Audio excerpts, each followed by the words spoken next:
Sulit pada nilai menapai bom salinga zana salinga dong pakai na odos tigilin kaya kita Islam kai o akan tubang bisa adong ay kan tawa atong ditong tayo na ipisin kipain ang ukong ipinoso silong kakipas na nandun na may haka silipin mo tigilin Delhi ngomongin atau mati apa sekarang di sana kolej ini sampai hati dan kali kita aku ni kena aku Jawa ingkum tu aku hasma dan tu nak awalnya sampai dia aku macam jadi aku namai koso sebab nak tu je namai ikan dia ikan apa ada itu tu kita mesti tanggal antar lagi dong bagi tanpa ada lagi dong dia tak sengaja tu jadi tempat yang saya dari orang ini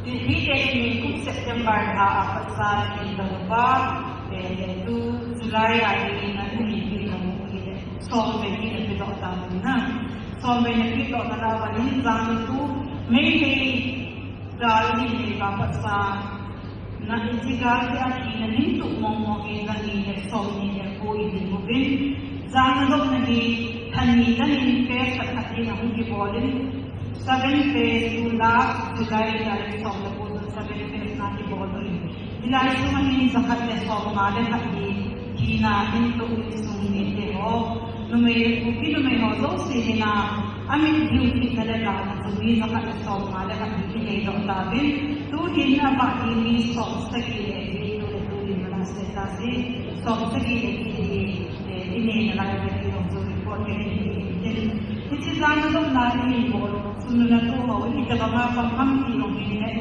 ini. Tu tumai legar ini tu ho ini tumai gaza masa tak ho ini semua.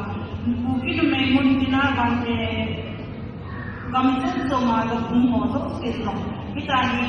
Dia kata itu bahwa ikola tadi ini somni akal somni dia akal somni yang akal somni akal somni dia itu dia jadi hozo sini ho nilai mana untung dia itu orang mungkin hozo sini ni kami hidup di negara ini dia tu jadi mana untung dia kalau dia kini itu sumi hozo sini karena no hozo sini kamu Itu umum di kalau orang ni stop lagi jadi ini naik orang ni kasi lawan orang masa apa anak ni lagi kewin kan ini itu beda.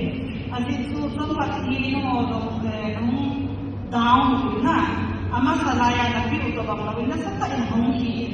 Dia mau yang hati orang ni masalah buat hati siapa mini kami seperti itu asli. No hat lawan ada ini ni. Ini kita orang ini polisi dia orang ini kakak kena buat kota di dalam kita warung azan tumpah panen tak sakit ini. Jadi tu kalau di kaki seven case bola long video orang sampai yang viral di video ini na asyik iloi azan iloi orang ini tu Nini dari bapa ibu itu ataupun dari kakak dari muda duty cina cina bapa kadi azari kadi asli itu tetap sahari unsur ini ngalong nilai itu sangat hebat ini ada asli itu le acapa ini akimu dihom lagi akimu tu dihom akilah dia nak lagi mimpi lah asal ibu itu berangkat sih Ibu kami ni kau ima tu ni lagi mesti tu ni buat.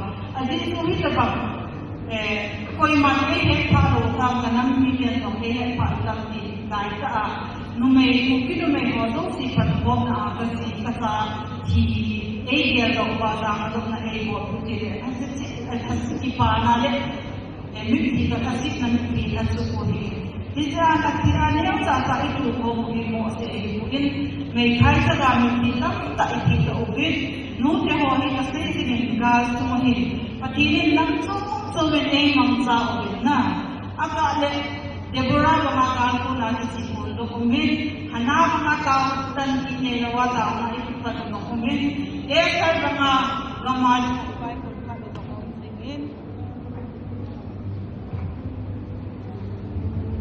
Apa kita? Kami tahu semua. Ini sampai nulis dari anak ini. Ini nomor ini nak kain tahu di lokal.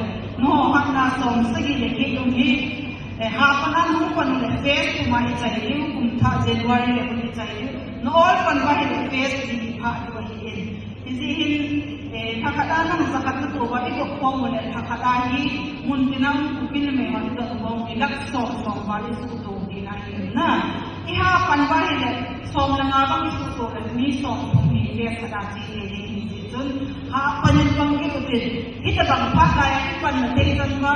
Kita bang bolong di yang langsung cuma hak selalu berazan kita patina itu dia namna itu dia mereka sekarang ini hobi patinung sang ansu hak dengan nu di malam itu cukup bolong ini. Jadi lagi kita ni boleh pakai ni hobi baru itu lagi kita sebut. Nam kena take bagi tanpa baru ikut beli kita tak am hati kita longgar ini bukan. Patinin pakai bukan tin nuti hot numai itu ada tu nak ina itu tin patinung sang tu pakai mengai sakit tahu na patinin yang jadi nama logo jadi ada kasona ini pakai bukan tak apa ini pada tak kita selesai lagi selesai.